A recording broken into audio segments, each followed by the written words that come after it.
নমস্কার বন্ধুরা, চলে এলাম নতুন একটা রেসিপি নিয়ে। আজকে আমি বানাবো গুঁড়ো দুধ দিয়ে রসমালাই রেসিপি। তো দেখো, এখানে আমি নিয়ে নিয়েছি 1 বাটি গুঁড়ো দুধ। এখন একটা ডিম নিয়েছি, ডিমটা একটা বাটিতে ফাটিয়ে নেব, নিয়ে একটা চামচের সাহায্যে ভালো করে ফেটিয়ে নেব। তো দেখো, ডিমটা আমার ফেটানো হয়ে গেছে। এখন আমি গুঁড়ো দুধের মধ্যে দিয়ে দিচ্ছি বেকিং পাউডার। বেকিং পাউডারটা দিয়ে আমি গুঁড়ো দুধের সঙ্গে ভালো করে মিক্স করে নিচ্ছি। এখন দিয়ে দেবো 1 চামচ ঘি।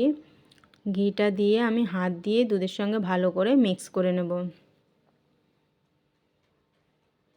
এখন আমি যে ডিমের ফেটিয়ে রেখেছিলাম, সেই ডিমের কিছু অংশ আমি দুধের মধ্যে দিয়ে হাত দিয়ে মাখিয়ে নেব। অল্প অল্প করে ডিম আমি দেব, একটা সুন্দর ডো তৈরি করব। দেখো, ডোটা ঠিক এরকম হবে যাতে হাতে লেগে যায়। তো আমার ডোটা তৈরি হয়ে গেছে। এখন আমি কিছুক্ষণের জন্য এটাকে ঢেকে রেখে দেব। এদিকে আমি হাতটা ধুয়ে পরিষ্কার করে নেব।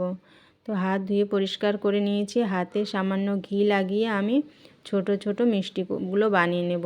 যেহেতু রসমালাইয়ের মিষ্টিগুলো একটু ছোট হয়, তো আমিও মিষ্টিগুলো শেপ একটু ছোটই দেব। তোমরা তোমাদের ইচ্ছা মতো দিও।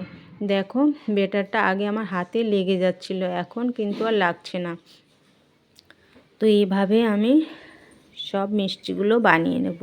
মিষ্টিগুলো ভালো এইভাবে বানাতে হবে যাতে ওর গায়ে কোনো ফাটল না থাকে। তো দেখো, সব মিষ্টিগুলো আমি বানিয়ে নিয়েছি। এখানে আমি নিয়ে নিয়েছি 1 লিটার দুধ।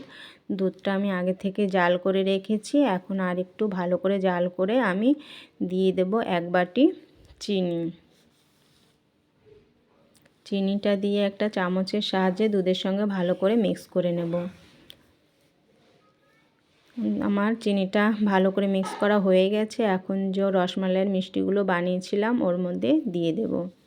দিয়ে আমি কিছুক্ষণ জাল করে নেব। দেখো বন্ধুরা, আমি মিষ্টিটা ভালো করে জাল করে নিয়েছি। এখন উপর থেকে একটু গুঁড়ো দুধ দিয়ে একটা চামচের সাহায্যে ভালো করে মিক্স করে নেব। তো গুঁড়ো দুধটা আমার মিক্স করা হয়ে গেছে।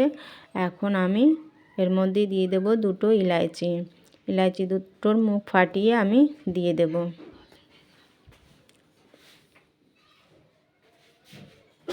কিছুক্ষণ জাল করার পরে আমি এর মধ্যে 2টো তেজপাতা দিয়ে দেব। আপনারা চাইলে নাও দিতে পারেন।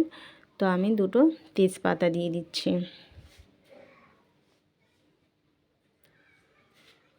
তেজপাতা 2টো দিয়ে আমি চামচের সাহায্যে ভালো করে মিক্স করে আমি আর কিছুক্ষণ জাল করে উপর থেকে একটু কেশর দিয়ে দিচ্ছি।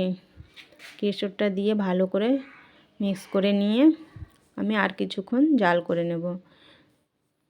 দেখো বন্ধুরা, দুধের ঘনত্বটাও বেশ গাঢ় হয়ে এসছে। তো আমার রসমালাইটা তৈরি হয়ে গেছে।